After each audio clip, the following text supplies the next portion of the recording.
Hello everyone, welcome back to another episode of Conversations with Yoders Farm. My name is Eldon, and Lowell's here with me again today, as per usual. Lowell, welcome to the podcast. Eldon, thank you. Good to be here. It is the first day of July, and I think in our next to last episode, we kind of transitioned hard away from, or put a bow on strawberry season. And now we are moving on to whatever else we're doing. So, what have you been up to lately here at the farm? Let's see. What have I been up to lately? Let me think. Oh, yeah. Working on the farm, pretty much. Has it been 3 weeks, 4 weeks? You were gone. 4 weeks. You were gone for a while, so I lose track of time. Yep, 4 weeks, about exactly, I believe. Okay, so it has been a while since we recorded a podcast. So, yeah, most of this. Well, okay, so we've talked before. Part of the secret to successful farming, which I don't know if we would call our farming successful. Hopefully, some of it is. Parts of it, yeah. So, anyways, part of the secret to successful farming, like I said, is planning ahead and you should write an ebook. Thinking about your next crop. So we've been doing that, next crop, the next season. Because there are things that you can be doing now that will really help that. Yeah. 2, 3, 4 months. Anyway, you're always thinking about the future. So we've been thinking about the future and doing things like. So we put a bow on strawberry season, but in reality, planning for strawberries never ends, because I think we talked about last time, we were talking about varieties, what we might do for the coming year. And of course, we did that. I had to, in this last few weeks, get my plant order in. So I had to figure out exactly what I needed, what kind of room I'm going to have, make sure I have room to put all these plants back in. And so we rotate our field around some, so I have to figure out, okay, I'm going to take up this plastic, how many rows can I get back in here? Anyway, planning. And part of that also is when you make the beds, you want your soil in as good a shape as possible. So as soon as we were done with strawberries, they had to be mowed off, and in preparation, they need some time to dry out in preparation for lifting plastic as soon as possible and starting to work the soil and get it ready so we can make better beds, so we can grow better strawberries, so we can do better. So we can do it all over again. Yeah, so there's that, thinking about the future and planning for the next season. So that's been happening in strawberries, and it has also been happening. So we're planting pumpkins for our fall season. That's actually what I've been up to more the last while than anything for our fall season, since most people don't pick pumpkins in the spring. Yeah. They tend to do that in October. We did plant y'all planted the corn maze late last week. It's Wednesday now. So we're looking for some rain to get that up out of the ground. Yeah, this is about as late as we've ever planted it, I think, which it's okay. The primary factor on its success is going to be the rains between now and when we open for our fall season. Yeah. But we got it in just as we were, we talked about this all through strawberry season, the rainy challenges and picking around the rain and so forth. Then we had the last week we were open for pick your own, which would have been the week before Father's Day, like the late teens of June, was a really rainy week. We had, 4+ inches, 4 to 5 inches. You were gone. Yeah. In the sunny Southwest where it never rains and no one complains. But anyway. Apparently there's some rain just above Lynchburg right now. Yeah, I saw that on the radar. So as the ground was kind of, we got in a few days after we could have planted, but there was still good moisture in the ground when we planted. Pretty good moisture. Wasn't quite ideal, but sometimes farming isn't ideal.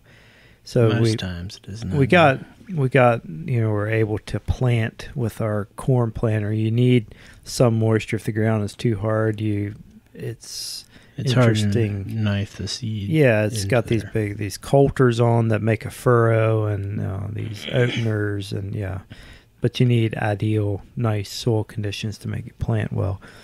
But we had good conditions, so I think we have enough moisture probably to germinate most of it. But going forward, we will need some additional rain, and if we happen to get rain in the next week, it would be very ideal. I planted a bunch of pumpkins on the couple days before we planted the corn maze, I think on a Tuesday, and I knew there was a chance of rain, so I tried to plant on Were this those one dry field. land pumpkins? Those were not on plastic, but out in the field. So I hustled and got those in, and we did get a nice shower on them, only probably a tenth of rain, but I noticed they're coming up pretty good. But there again, there was enough moisture that I was in the ground that I was planting them into to sprout them. Yeah. Are you going to stretch drip to them this year? Probably so, yeah. Okay. You always, if it would keep raining every week from now through September, you wouldn't have to, but it's almost never the case here in July and August. So, once they get up a little bit, very likely we will stretch drip to them. Sounds good. Let's see, what else have we been doing here at the farm? Tomatoes. Still picking in a couple of the houses. Heirlooms have come in pretty good, sounds like. Yeah, we've been picking the heirlooms for a while, and we do sell some here and wholesale more even than we sell here. The one greenhouse is basically done and basically ready to be cleaned out, but I think they are actually still picking a few tomatoes on it, stretching. It's hard to stop. It's like it trickles off, and at some point probably should just cut it off, but sort of, yeah. It's that way with the strawberries too. Yeah, sort of. I mean, they're picking. I mean, in some ways, as long as you're not messing up your coming crop by procrastinating and by eking out everything, it's okay. Because on some level, it's everything you get is from a planting of stuff is more potential profit. But like I say, you got to make sure that you don't harm your next crop. So you mentioned, we are actually still, though the pick your own strawberry patch is closed, we are still actually picking a few rows of a pretty late producing strawberry, wholesaling a few and selling some here at the store, and that's okay as long as we're not getting into trouble with lifting plastic and weed pressure and things like that. That will harm your next crop. So that's something we think about. But sweet corn is still a little ways away. I thought we would have some by now. Good. Typically we do. We usually do we've already had it for Father's Day, middle of June. It's been a couple weeks already. But that cool spell in April and May has really slowed it down. Yeah. And the heat is pushing it some now, but it's, a little ways off. And we're not going to have huge volumes of it this year, unfortunately. Just had trouble with, I think I said, but germinating some of that early seed temperature stuff, when it was on the cool side. So anyway, we'll have some interesting note. We talked about the crazy demand during strawberry season, and it seems to be carrying over into even tomato sales. Often by now people have garden tomatoes, and interest in greenhouse tomatoes drops off some, but man, it sure hadn't seemed to be doing that. I think, a couple factors. One, I think people are just more interested in local fresh produce things, and two, the very cold late spring. Unfortunately for a lot of people, their tomatoes aren't doing very well, or they got zapped by that freeze or something. So we're picking up people who would, normally have tomatoes by now who still have to buy our hydroponic tomatoes, which as long as we have them, I guess it works out for both of us. But anyway. I reckon.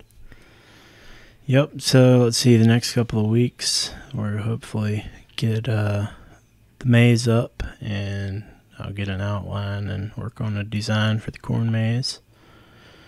Usually cut that right at the end of July, at least the last couple of years. And anything else? We're hoping to make some runs for blueberries in the next couple of weeks if we can get get some things figured out on that. We're just kind of waiting for the other end of things, but yeah, it's pretty much just continuing to do what we're doing, and then thinking about like fall is our next big season, and it will be here before we know it, even so, since it's into July already. Yeah, I saw a schedule for something the other day, and it was 3 months out, and it was like, we're that close. And strawberry tips will be coming in about a month. Wow. So we'll have to. It won't be long. Get ready to grow them, and yeah. It will be here before. The vicious cycle continues to cycle. And I'll be planting. I'm not totally done planting pumpkins.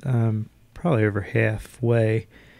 The last year or 2 or 3, I've done these. I have our normal fields, and then sometimes I find a little nook or somewhere, place out of the way place that's maybe not being utilized, or a corner of a pasture or something, and I'll plant some pumpkins. So I've got a couple more. I kind of call them my test plots for pumpkins or something like that.